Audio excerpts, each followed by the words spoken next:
30, aunque solo hay 17 en la clase.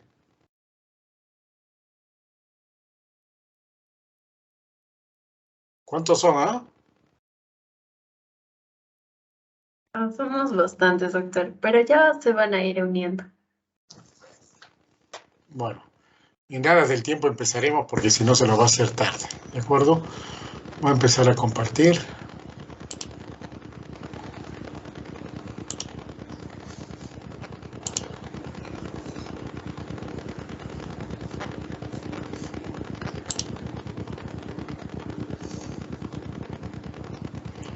¿Se ve? Sí, doctor. Sí, doctor, sí se ve. Perfecto, muchas gracias. Si dejan de ver o dejan de escucharme, avísenme, porque este es el problema de la virtualidad. A veces me quedo hablando solo. Muy bien, vamos a empezar hoy día con la clase de cáncer de estómago. Para comenzar, pedirle disculpas, se me complicó la otra vez. Hoy día, por ejemplo, con lo de las prácticas también se me complicó. Era mi día quirúrgico, entré a operar. Me dijeron que iba a hacer una yeyunostomía y terminamos haciendo una gastrectomía total, cabalmente sobre el tema que vamos a hacer. Y en vez de terminar a las 9:30, 10, he terminado a las 12:30, ¿no? Ya verán cuando sean médicos, esa es la vida del médico, nunca tenemos horario, especialmente cuando se opera. Tienes horario para empezar, pero no para terminar. Hoy día en la clase de cáncer gástrico vamos a tener una pequeña introducción, vamos a hablar sobre epidemiología, lesiones premalignas, cuadro clínico y diagnóstico, estadios, tratamientos, prevención y conclusiones. En la imagen ven en la derecha una lesión prepilórica, justo acá es el píloro, y acá está la lesión, ¿no? Una lesión pequeña, que no estenosa todo, debe haber producido dolor o sangrado, y por eso se hizo la endoscopia y se encontró esa lesión. Es muy importante recordar la forma del estómago, el fondo, el cuerpo, la curvatura menor y la curvatura mayor, y la región prepilórica y la región antro o piloro. Generalmente la mayoría de cánceres son más frecuentes en la porción distal. Cuando son en la porción distal se hace una gastrectomía subtotal. Cuando son en la región proximal hay que sacar todo el estómago, como vamos a ver luego. Y este es Napoleón. Napoleón, su mayor derrota no fue en Waterloo en 1815, sino la que perdió con el cáncer gástrico y le causó la muerte en 1821 en Santa Elena. Claro que en esa época era muy difícil diagnosticar el cáncer gástrico, aunque ya lo operaba Billroth, no había endoscopía, no se entendía mucho. La autopsia del cadáver fue hecha por Francisco Antonomarchi, ya se tiene todo esto muy bien documentado, y él describió el estómago, que estaba lleno de un material oscuro, y en su interior se encontró una lesión ulcerada de bordes indurados. Este oscuro debe haber sido sangre que sangró. El epíplon estaba indurado y los ganglios aumentados de tamaño. O sea, evidentemente era un cáncer gástrico. Y aquí vemos, fíjense, esto fue en 1821.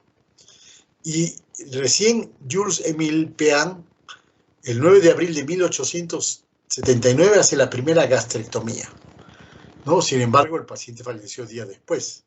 Les recuerdo que esta época era la época heroica de la cirugía, no había la anestesia, fíjense, los médicos operaban con terno, no había guantes, todavía no se usaban los guantes, ¿no? Pero el gran avance se le debe a Theodor Billroth, que en 1881 hizo una gastrectomía subtotal exitosa a una paciente, Teresa Heller, de 43 años. Sobrevivió 4 meses y fue anestesiada por el doctor Barbieri con una mezcla de cloroformo, alcohol y éter. Y acá ven cómo se operaba, ¿no? En estas cosas, acá está la paciente, la están anestesiando, y acá está Billroth que va a iniciar su cirugía. Ya por lo menos en esa época usaban patas, aunque no usaban guantes. Y las cirugías se hacían en un quirófano donde los alumnos podían expectar. Karl Schlatter, en 1897, en Zúrich, hace por primera vez una gastrectomía total, lo que hemos hecho hoy día, ¿no? Cortar el esófago, el píloro y sacar todo el estómago, ¿no? Y hacer una esófago yeyunostomía, llevar un pedazo de intestino delgado para unir al esófago y al pie hacer una anastomosis, se llama una Y de Rux, ¿no? La paciente Ana Sandis, mujer de 56 años de edad, falleció 14 veces después por una recurrencia del tumor. En ese entonces todavía no estadificaban, operaban a todos y realmente eran tumores muy grandes. No había quimioterapia, no había radioterapia posterior. Y en el Perú, en 1904, al poco tiempo, fíjense, el doctor Juvenal García hace la primera gastrectomía subtotal distal con sobrevida posoperatoria.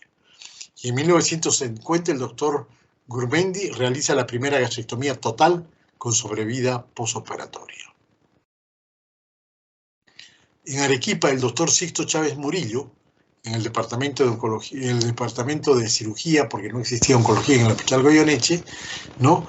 En 1956 hace una gastrectomía subtotal a José Luis Velarde Soto por un cáncer gástrico y vivió muchos años después, incluso fue después alcalde de Arequipa. En ese entonces, su ayudante, él era el doctor Aníbal Pepper, que su hijo es ahora un gran cirujano, él era el dentista que se encargaba de anestesiar a los pacientes que se operaban en el Goyeneche. Bueno, hasta aquí para que vean cómo ha evolucionado la cirugía del cáncer gástrico. Y esto es importante para poder entender el cáncer gástrico en sí. Este es José María Mainetti, mi profesor, en el Centro Oncológico de Excelencia, donde yo hice mi residencia, y él describía que el cáncer gástrico tiene 5 etapas para poder entender. El cáncer gástrico clásico, el desarrollo clínico patológico, la conquista del polo superior, el reajuste táctico y el estado actual. Entonces, en el cáncer gástrico clásico, ya habíamos hablado de Billroth, de Pean, los dos iniciadores de la cirugía gástrica. Billroth era un gran cirujano y un gran músico, primer violinista de la Orquesta Sinfónica de Viena, donde también tocaba Brahms, y a quien lo operó de un cáncer gástrico y sobrevivió. Reideicher en 1880, Schlatter, que hizo la gastrectomía que ya dijimos, y este periodo del cáncer clásico es cuando se empezaba a operar cáncer. Hasta que en 1937 hubo en París el segundo Congreso Internacional de Gastroenterología. Ya se había empezado a hacer endoscopías y por lo tanto diagnósticos tempranos.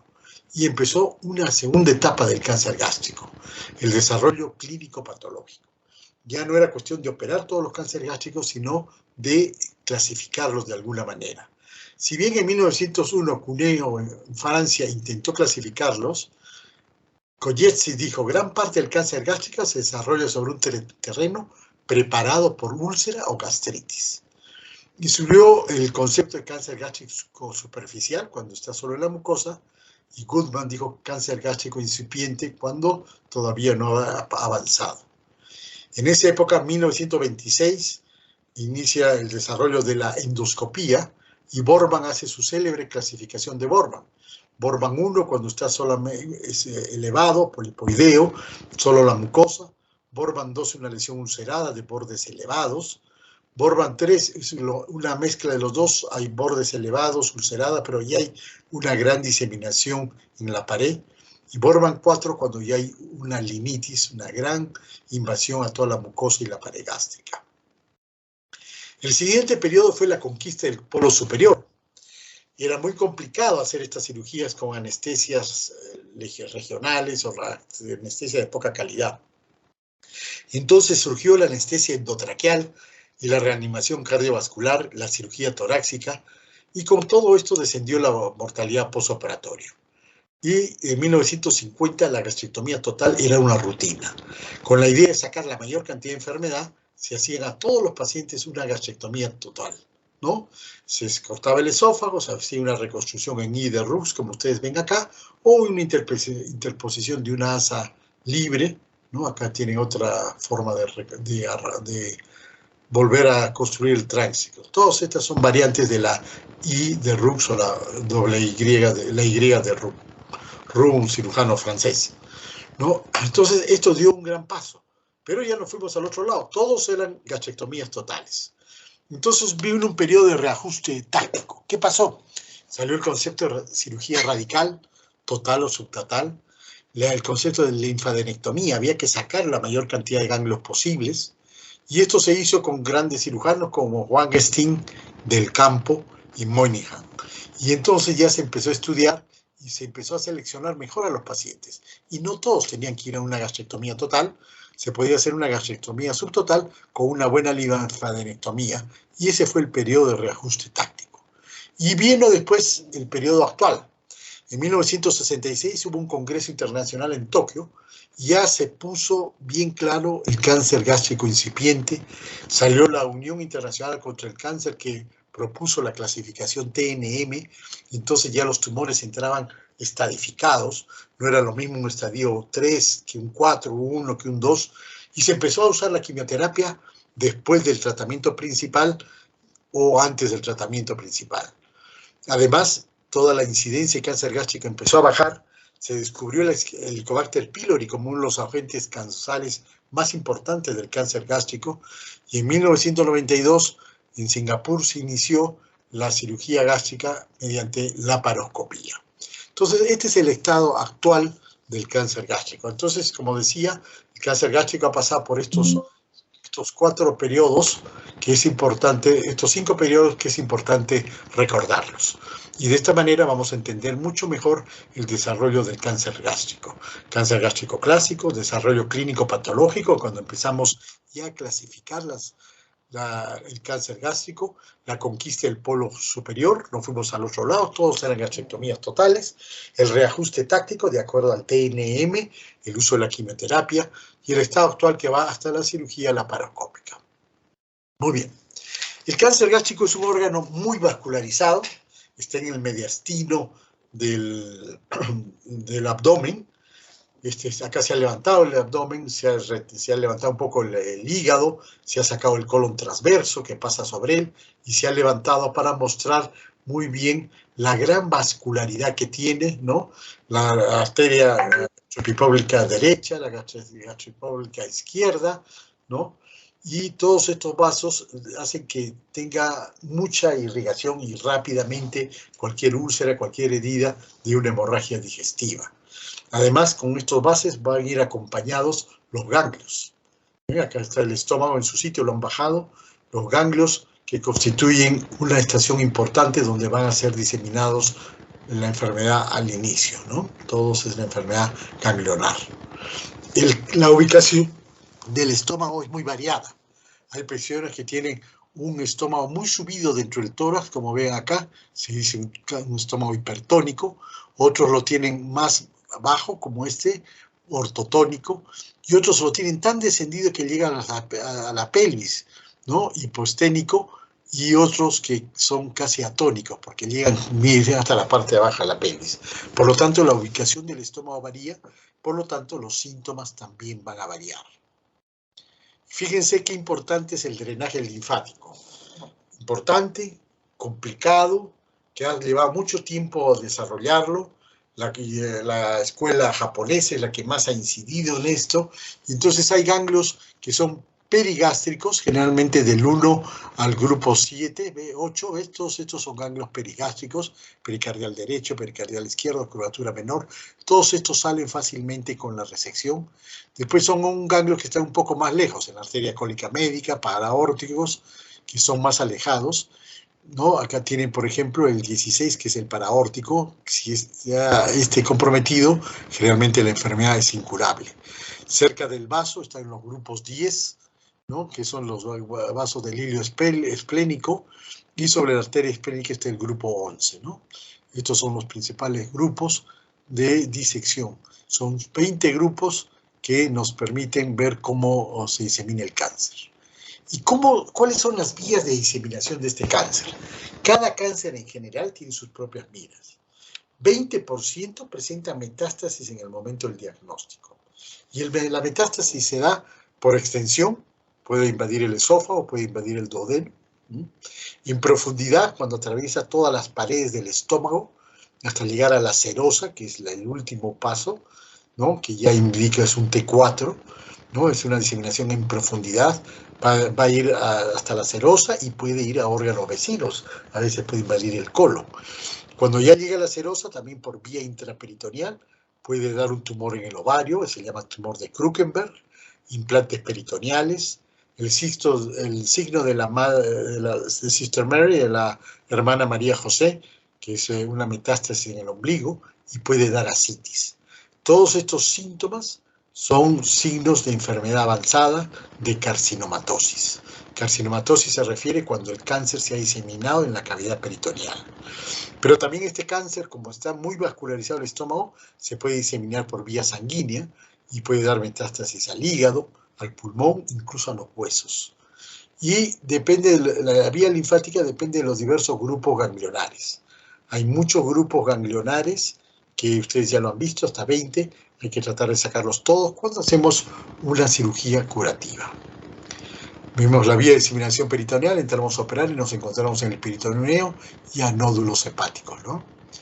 Y este es el nódulo de la madre María José. María José era la madre Julia Dempsey, que era la ayudante del doctor Mayo.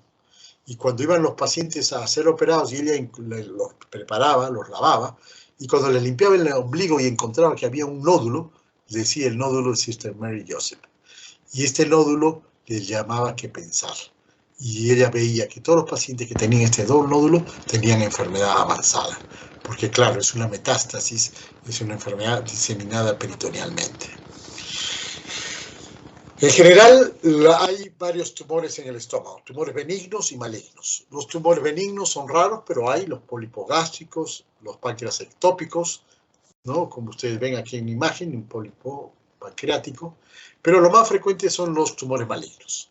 Y entre ellos, la mayoría son adenocarcinomas, 93%, linfomas, 3%, los tumores GIST, que los vamos a ver mañana, 1.7%, tumor carcinoide, mucho más raro, 0.3%. Mañana vamos a ver estos dos tumores. Y otros mucho más raros, 0. Puede haber hasta melanoma, que son muy raros.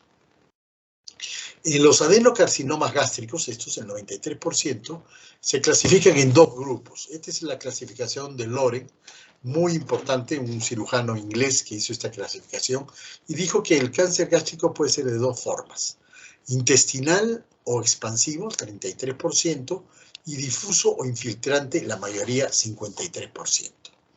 El que es intestinal o expansivo se inicia sobre una metaplasia de la mucosa intestinal. Tiene una apariencia glandular al microscopio, tiene un crecimiento expansivo y está frecuente en zonas de alto riesgo. El tipo difuso infiltrante da metástasis tempranas, predomina en jóvenes, frecuente en zonas de bajo riesgo y está asociado a factores genéticos. Acá vemos la frecuencia en el Perú. Este es un trabajo hecho en la Universidad Cayetano Heredia. Forma intestinal, ¿no? Tanto en hombres como en mujeres. Difuso, mucho mayor en mujeres que en hombres, ¿no? Y estos son las formas mixtas, ¿no? Pero el más frecuente de todos es el intestinal o expansivo. Acá ven la clasificación de Loren, un poco más al microscopio, en la forma intestinal o expansivo. Hay una buena cohesión celular debido a estructuras glandulares semejantes al carcinoma intestinal. Predomina en zonas de alto riesgo, como es el Perú y toda la zona del Pacífico, en forma epidémica, frecuente en varones en edad avanzada, pronóstico favorable, y sobreexpresan un gen HER2-neu como el cáncer de mama. El difuso infiltrante, hay una ausencia de iones intracelulares, lo que favorece la invasión de la pared gástrica. Máxima expresión de este es la linitis plástica, cuando toma el estómago. Mayor frecuencia en mujeres con edades más jóvenes. Mayor frecuencia no quiere decir solo en mujeres, ¿no? Es el tipo endémico, pronóstico malo, y está asociado al grupo sanguíneo A. Esto ha ido evolucionando. Ya no podemos quedarnos en la clasificación de Loren de forma intestinal o difuso, como ven ustedes acá. Ya han salido las variantes moleculares. De acuerdo al mapeo molecular, se han encontrado 4 grupos moleculares distintos en el estómago. Y estos son los subtipos moleculares que es importante que empecemos a entenderlos, porque es así como se está manejando el cáncer gástrico actualmente, ¿no?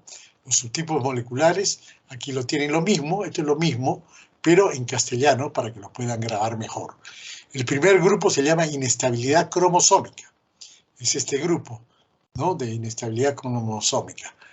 Es el amarillo, ¿no? Desde tipo intestinal, localización proximal, y tiene la característica de amplificación de los genes RTK y genes del ciclo celular, mutaciones en P53, ARID, KRAS, PIK3. Le sigue la inestabilidad microsatelital, que es inestabilidad microsatelital, ¿no? Que es, le siguen frecuencias, en naranjita, el 22%, ocurre en pacientes mayores, mujeres, localización distal, alta tasa de mutaciones de estos genes, PIK3CA, ERB3, ERB2, endothelial growth factor R, metilación vasomotora, y no hay mutación en el BRAF ni en el B600C. El genómicamente inestable es el difuso, muy agresivo, ocurre estos 20%, ¿no? El paciente más jóvenes, localización distal, mutaciones alteradas, están las mutaciones que están comprometidas, y también hay fusión de distintos genes. Y por último, hay un grupo pequeño asociado al virus Epstein-Barr. Como habíamos dicho, el cáncer gástrico está asociado al Helicobacter pylori, pero un pequeño grupo de ellos al Epstein-Barr, que en el Perú es frecuente en nuestra sierra.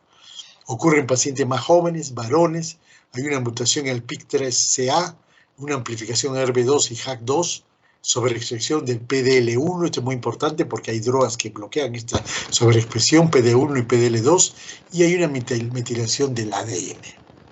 Entonces vemos que ya no nos podemos quedar solo con la clasificación de Loren, que es este de intestinal y difuso, sino que ahora hay subtipos moleculares. 4 de ellos: inestabilidad cromosómica, inestabilidad microsatelital, genómicamente estable, y el de virus asociado al virus Epstein-Barr. En general, el endoscopista ve lesiones, y las lesiones del estómago pueden ser malignas o benignas, y tenemos que aprender a diferenciarlas, pues las benignas no son sujetas a cirugía salvo se compliquen, y generalmente se pueden tratar con medicinas. En cambio, las malignas están asociadas al cáncer y deben ser operadas a la brevedad. Forma. Las benignas son regulares, las malignas irregulares, los contornos en la benigna son nítidos, en las malignas mal definidas, el fondo de la úlcera es no necrótico en las benignas, necrótico en las malignas. Una característica muy importante: los pliegues confluyen hasta la úlcera, en las malignas no son confluyentes, no llegan los pliegues hasta la úlcera. La consistencia es conservada, en cambio malignas son friables, a la biopsia va a sangrar fácilmente. La mucosa vecina está conservada, en las malignas hay una alteración, hay un patrón mucoso muy alterado. La gastritis atrófica es muy rara en las benignas y frecuente en las malignas, y la hemorragia es por el fondo generalmente, en cambio las malignas por los bordes, ya que el fondo está necrosado.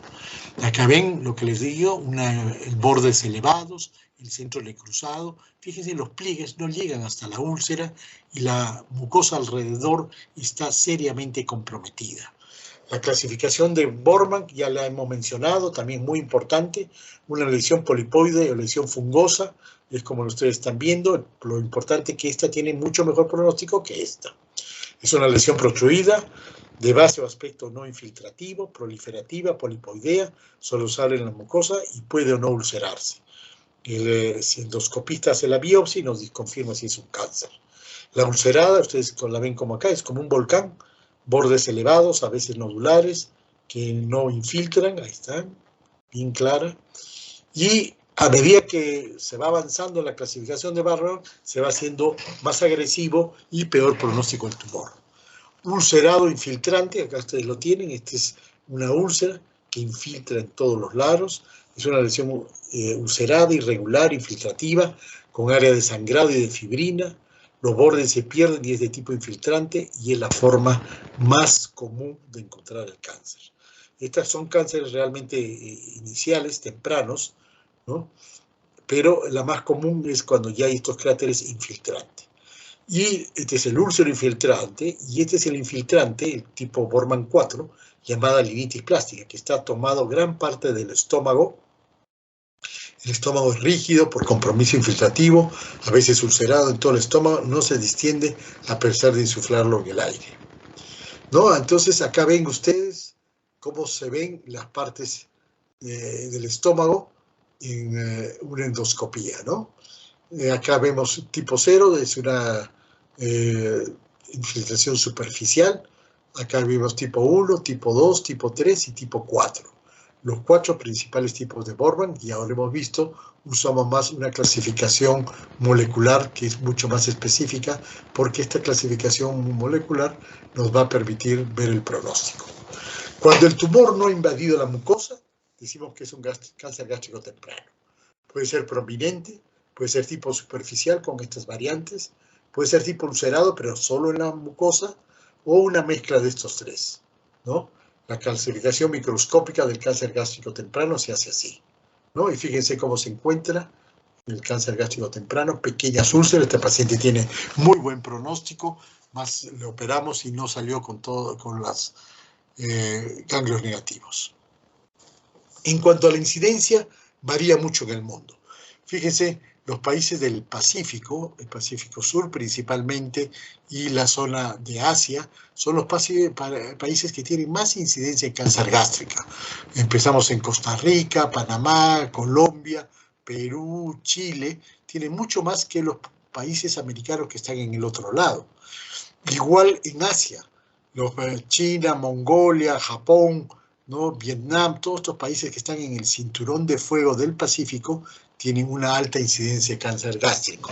Vamos a ver, hay cosas comunes en la dieta, todos estos, y comimos con comida muy picante, comida muy salada, ¿no? Y tenemos aguas de origen volcánico, ¿no? Esta es la incidencia del Globocan. Entre todos los cánceres, ¿no? El cáncer más frecuente en el 2020 era el cáncer de pulmón, le sigue el cáncer de próstata, colon, y el 4º lugar es el cáncer de estómago en todo el mundo, ¿no? Si los separamos en mujeres, estos son varones, y estos en mujeres el cáncer más frecuente es el cáncer de mama, colorecto, pulmón, cuello uterino, tiroides, fíjense, cuerpo uterino, y después viene estómago, el 7º lugar. Total, varones es el 4º lugar y mujeres el 7º lugar en el mundo. Pero eso cambia como vimos en los países. En Estados Unidos, por ejemplo, la incidencia del cáncer gástrico no figura entre los 10 cánceres gástricos más frecuentes de Estados Unidos, ni en incidencia ni en mortalidad, ¿no? Fíjense, este esófago, pero no está estómago. En cambio, en el Perú, sí. Fíjense, todos los nuevos casos para ambos sexos, el cáncer de estómago ocupa el 3er lugar. Primero próstata, mama y estómago en ambos sexos. En hombres, próstata y segundo estómago, es el cáncer más frecuente en los hombres. En mujeres, mama, cuello uterino y después viene estómago. Por lo tanto, el cáncer gástrico en el Perú sí es frecuente y constituye una importante carga para la familia y para el sistema de salud. ¿Cómo se produce el cáncer gástrico? Ahí viene la carcinogénesis. En primer lugar, se produce una irritación que puede llevar a la displasia leve. Esto puede llevar 5 años. Cuando hay una displasia leve, puede regresionar, sí, en un 60% de los casos, incluso a veces sola. Y mejor si le damos tratamiento. La displasia leve en 5 a 10 años puede convertirse en displasia moderada y también 60% puede regresar. Esta displasia moderada también de 5 a 10 años puede convertirse en displasia severa. Y acá ya solo el 10% puede regresar con un buen tratamiento. La displasia severa en 5 años puede convertirse en un cáncer gástrico y solo el 50-90% puede regresar a displasia severa. Por lo tanto, es muy importante hacer endoscopías seriadas para diagnosticar estos cambios que están ocurriendo en la mucosa gástrica. Y el endoscopista que realiza la evaluación del cáncer gástrico debe ser muy minucioso para ver todo el estómago y tratar de encontrar zonas de displasia leve, moderada o severa o un cáncer gástrico. Aquí ven un cáncer gástrico elevado, pues un cáncer gástrico polipoideo, tipo Borman 1, por lo tanto de buen pronóstico. Pelayo Correa, un célebre patólogo colombiano, lanzó esta hipótesis de la carcinogénesis del cáncer gástrico, ¿no? Cómo la mucosa normal va a convertirse en una gastritis crónica, después atrófica, va a ocasionar metaplasia intestinal, las displasias que ya vimos, y termina en una neoplasia. Esta es la cronología del avance del cáncer gástrico. En el interín puede haber factores que van a prevenir que esto siga avanzando, como son los betacarotenos, la ingesta de frutas y verduras en gran cantidad y la ingesta de vitamina C. Jonathan. Estoy en clase, dime. Ya, perdona. Y por otro lado, los factores de riesgo. Consumo elevado de sal, la presencia del Helicobacter pylori, y acá esto ocurrió después, la presencia del Epstein-Barr virus, ¿no? La gastritis atrófica puede tener un pH alto, crecimiento bacteriano, el óxido nítrico produce mutágenos, y la comida también aumenta la presencia de mutágenos. Este pH alto va a permitir que la gastritis atrófica siga metaplasia intestinal, displasia, y el tabaco juega muy importante en esta progresión del cáncer gástrico. Fíjense, hay muchas interacciones de los patógenos. Habíamos visto el cáncer, el Helicobacter pylori, el Epstein-Barr virus, múltiples adhesinas, ¿no? Muchas sustancias que van a alterar la mucosa, la glicoproteína, ¿no? Células epiteliales, van a alterar el muco, y todo esto va a ser una cascada que va a atacar a la mucosa gástrica y va a desencadenar una serie de cambios que al final va a llevar a un aumento de la reproducción celular. Entonces hemos visto que lo importante es que se produzca una inflamación. Hay factores externos que van a producir la inflamación, hemos visto el Helicobacter pylori, otros virus como Epstein-Barr, variantes del Helicobacter pylori, especialmente el KA y el BACA, son los más agresivos. Estos pueden producir una inflamación crónica. Esta inflamación crónica puede llegar a la síntesis de especies reactivas de oxígeno y de nitrógeno, ya sea por la inflamación o directamente pueden ocasionar esto, y van a llevar a mutaciones, genes supresores, oncogenes, genes de reparación ADN, genes de remodelación de la matriz extracelular y otros que van a favorecer el paso de gastritis crónica a metaplasia, displasia y terminar en cáncer gástrico. El aumento de la citoquina juega un papel muy importante. Son citoquinas proinflamatorias que son desencadenadas por la inflamación o por polimorfismos de otras citoquinas. Esto va a llevar a una baja del ácido clorhídrico y hipocloridria, y esto va a atacar a la mucosa normal produciendo una gastritis crónica. Fíjense, el ácido clorhídrico nos protege. Por eso el primer síntoma es la hipocloridria. Cuando no había endoscopías, se diagnosticaba haciendo un aspirado del estómago y medían el pH. Cuando veían que había hipo o acloridria, ¡ah, caramba! Esto es signo de que había una metaplasia intestinal y que podía pasar algo, ¿no? Muy bien. Lo curioso es esto del enigma africano, que hay unas regiones en esta zona de África donde hay altas tasas de infección, pero bajas tasas de cáncer gástrico.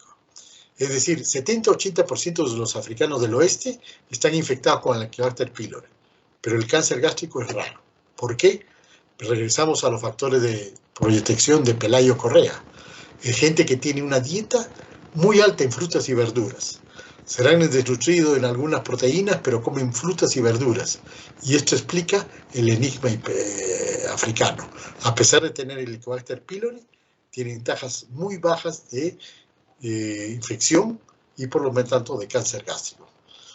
Y sin recordar que el Helicobacter pylori está hace 600.000 años entre nosotros. Se ha encontrado el Helicobacter pylori, un homínido que vivía en África, ya estaba invadido por el Helicobacter pylori. Entonces podemos decir que el cáncer gástrico se desarrolla por factores genéticos, factores ambientales, la dieta y la infección por el Helicobacter pylori. La dieta está asociada a carnes o pescados salados, ingesta excesiva de nitritos, dieta baja en proteínas, grasas, alto consumo de carbohidratos complejos, el medio ambiente, mala preparación de comidas, pues ya sean comidas muy ahumadas, muy saladas, adobadas, la falta de refrigeración, la mala calidad del agua potable, ¿no? Fumadores, 45% de los cánceres de carne están asociados a los fumadores. El Helicobacter pylori es un factor de riesgo importante, ya lo hemos visto. La presencia de inmunoglobulinas contra el Helicobacter pylori en poblaciones se correlaciona con incidencia de cáncer gástrico. Ahí tiene un trabajo que se puede repetir en el Perú. Diversas cepas desencadenan varias respuestas. La variante KA causa más inflamación de la mucosa y por ende mayor riesgo de cáncer gástrico, ¿no? Entonces acá vemos el Helicobacter pylori, que es un microorganismo flagelado, va a alterar la mucosa gástrica, ¿no? Va a dar una infección severa, se va a reproducir, y esto va a dar una infección crónica con el Helicobacter pylori, que va a atacar el antro, va a hacer una producción de pangastrina, ¿no? Y también puede atacar el cuerpo y va a hacer una serie de cambios que va a llevar a las lesiones precancerosas y al final va a desencadenar en un cáncer gástrico. ¿Hay factores de riesgo genético? Sí, hay familias que tienden a heredar el cáncer gástrico, ¿no? Hay mutaciones de genes que más frecuentes se relacionan con cáncer gástrico difuso y familiar, como el RAS, el RET, C-cadherin y el c-MYC. Estas mutaciones están muy relacionadas con el cáncer gástrico.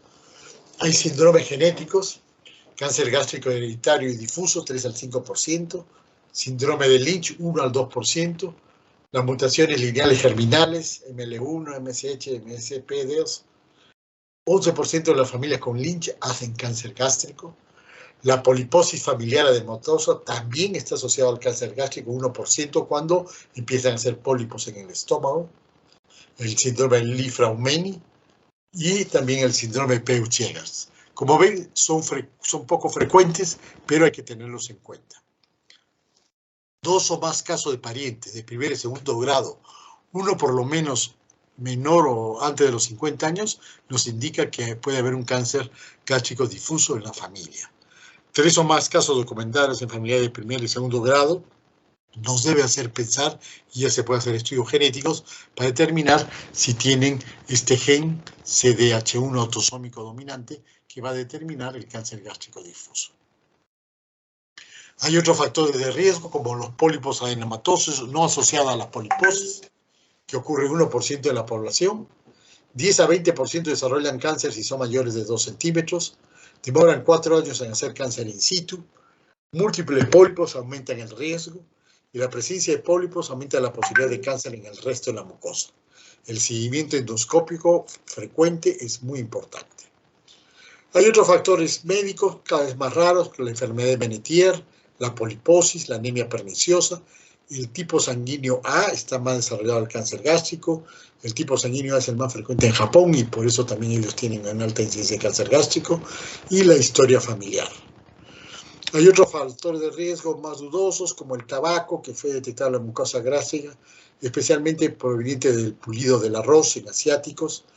El silicato hidratado de magnesio, similar al asbesto, podría también ser un factor cancerígeno del estómago. Pero el más frecuente sigue siendo el Helicobacter pylori. Entonces, vemos que hay un ecosistema del cáncer gástrico que se va alterando. Hay factores ecobiológicos, factores de la colectividad y de la economía. Todos ellos se van conjugando para llegar a producir el cáncer gástrico. Por eso decimos que el cáncer es una enfermedad multifactorial. Se asocia el Helicobacter pylori, un factor genético, un factor ecológico, y esos son los factores ecobiológicos. En la colectividad estamos el estatus social, el género, la cultura alimenticia, la percepción de riesgo, la distribución de recursos, la calidad del agua, el tabaquismo. Fíjense qué importante la nutrición en estos dos favorecen el cáncer gástrico. Y en la economía, los sistemas de salud, la descentralización de los sistemas de salud, el acceso a servicios de salud y los programas de salud pública también ayudan a un diagnóstico más temprano y prevención del cáncer gástrico. El cuadro clínico, es muy importante hacer una adecuada anamnesis para tratar de ver desde cuándo han empezado los síntomas y el examen físico. El examen físico nos va a dar información sobre el estadio y estimar los riesgos de tratamiento. ¿Cuáles son los signos más frecuentes? Adelgazamiento, anemia y el ganglio de Birkhoff. No que haya un ganglio por aquí y por allá, sino el ganglio de Birkhoff. Cuadro clínico es dolor epigástrico, náuseas, vómitos, anorexia, baja de peso, sangrado digestivo, ¿no? Hematemesis o melena. Plenitud gástrica es un signo muy característico, ¿no? Acá vemos cómo se balona el estómago, se ve la disfagia, esta es una gran hepatomegalia y hay metástasis hepáticas. Cuando hay ascitis también es un signo de carcinomatosis. Entonces el diagnóstico está orientado a demostrar la presencia y a la estadificación. Aunque es difícil estadificar preoperatoriamente, hay que hacer un intento. Entonces se puede hacer endoscopías, que es la la forma más adecuada de diagnosticarlo. Estos ya son tumores grandes, o endoscopía con imagen de banda estrecha, que es un artefacto que se hace en endoscopía para poner colorante y buscar pequeñas lesiones, ¿ves? Cáncer, microinvasores que incluso se pueden resecar endoscópicamente. Ya cuando el tumor es mayor, ya se ve así. Este es un Borman 1, ¿no? Lo ven elevado, al centro ulcerado. Los dos con esta imagen de banda estrecha, fíjense cómo se ve la vascularidad de este es el mismo pólipo hiperplásico, ¿no? Entonces, muy importante la endoscopía, y si se puede usar la imagen de banda estrecha, mucho mejor. La seriada de esófago gastrodenal con técnica de doble contraste, inventada por Villata en 1952, sigue siendo una técnica importante. Nos da las ideas de dimensión, características y ubicación del tumor, ¿no? Aquí lo vemos desde la cámara gástrica, pero vemos que aquí hay una irregularidad prepilórica y es donde está ubicado el tumor. Entonces yo voy a poder conservar todo esto del estómago. Entonces este estudio, la seriada de esófago gastrodenal, me va a permitir programar mi cirugía. Se puede hacer radiografía de tórax o tomografía y una ecografía para ver las metástasis. Fíjense aquí otra radiografía en la cual se ve que está casi todo el estómago tomado.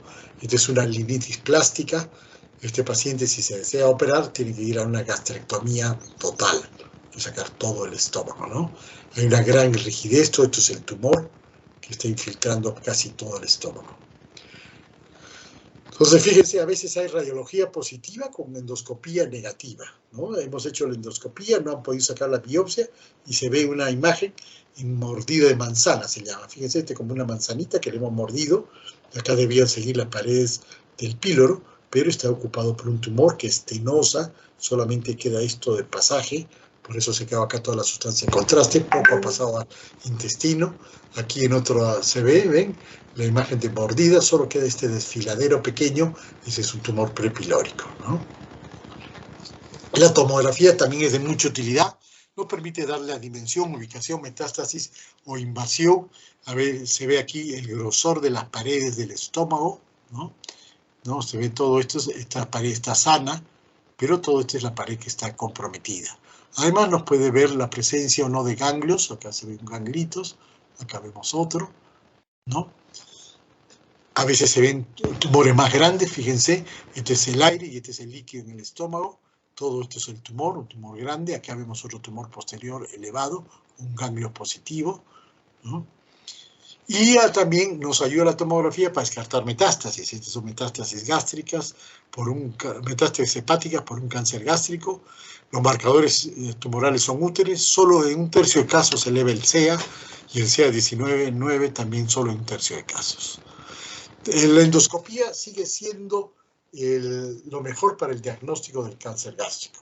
Nos permite tomar una biopsia, saber qué tipo de cáncer es, la dimensión, el tamaño, su ubicación, profundidad y qué comorbilidades está asociada. Si se logra hacer una ecoendoscopía, incluso nos puede dar la profundidad del ingreso del tumor en la pared gástrica y la presencia o no de ganglios. Acá vemos una endoscopía, están sacando la biopsia del tumor, ¿no? Lo están biopsiando, y eso nos va a permitir estratificarlo. El TNM es la forma como se estratifica el cáncer gástrico, ¿no? T0 cuando no hay evidencia de tumor, TIS cuando es un carcinoma in situ, uno de estos cánceres de la mucosa. T1 invade la lámina propia o submucosa, es un cáncer muy superficial. Esto se denomina cáncer gástrico temprano o microinvasor. En el T2 ya invade hasta la muscular, el T3 invade hasta la subserosa y el T4 invade a la serosa y o estructuras adyacentes.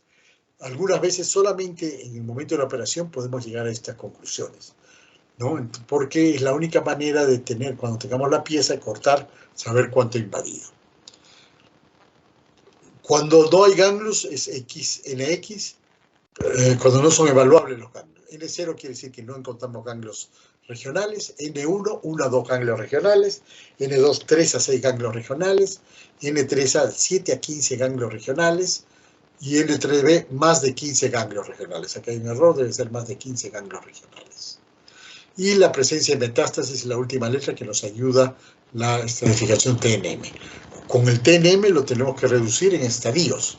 Estadios 1, 2, 3 o 4, de acuerdo al avance del tumor, de la tumoración, ¿no? Ustedes van viendo acá, y la presencia o no de ganglios o la presencia de metástasis. Estadio 4, cualquier tumor con cualquier ganglio que ya tenga una metástasis en otros órganos. Mientras tanto, es un estadio 3C, ¿no? 3B, 3A o 2B, dependiendo del tamaño tumoral.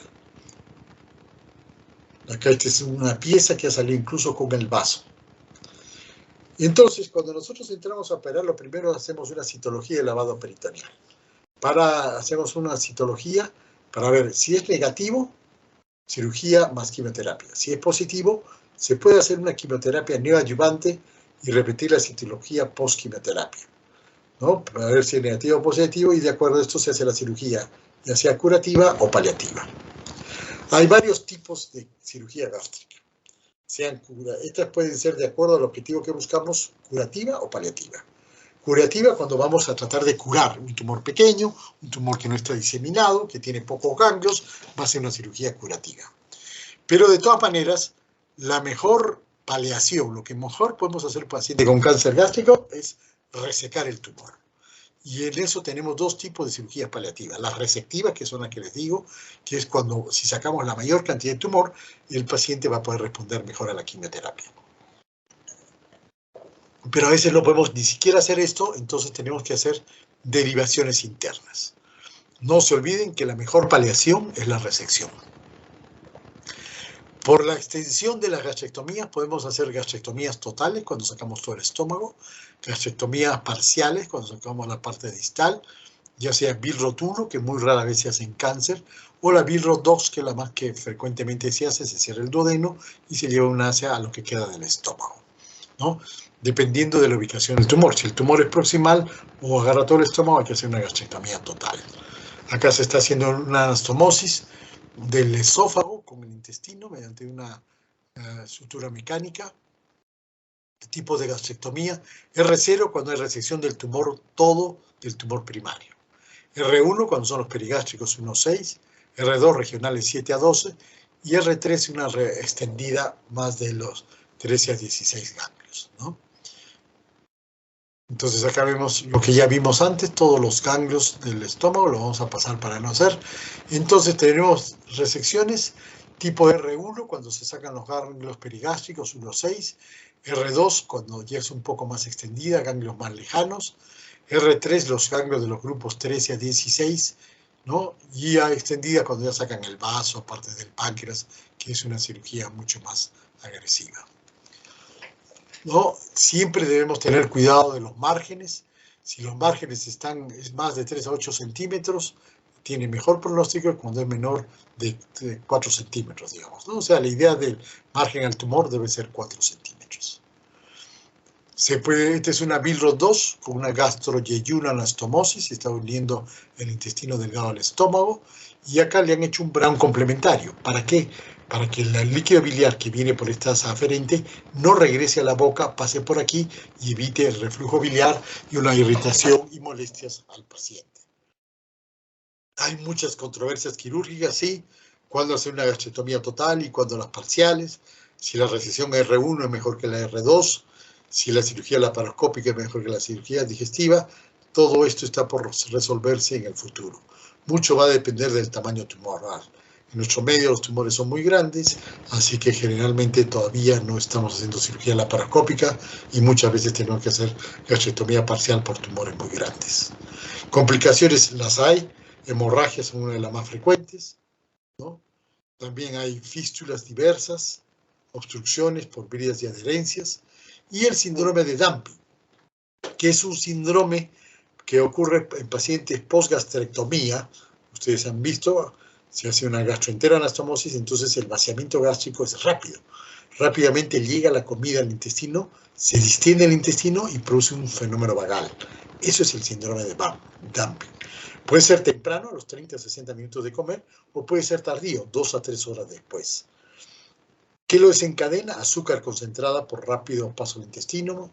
Los síntomas de dumping son debilidad, náuseas, mareo, sudoración, diarrea, taquicardia, hipotensión. Todo esto transitorio. pasa un momento, descarta el paciente y mejora, y entonces pasó el dumping. Pero eso le da miedo a comer y dificulta su adaptación a vivir sin estómago. ¿Cómo evitar el dumping? Comer 6 veces al día, horario fijo, despacio y bien masticado, no acostarse por 1 hora, líquido solo medio vaso de agua con comidas, otro 45 minutos antes o después, agregar dulce lentamente y leche con prudencia. La quimioterapia neoadyuvante cada vez está de más ayuda. Cuando vemos que es un tumor muy grande, se puede dar 5 fumas leucovorina, paclitaxel más carboplatino, fluoracilo más cisplatino, fluoracilo más oxaliplatino, paclitaxel más fluoropiridinas. La quimioterapia...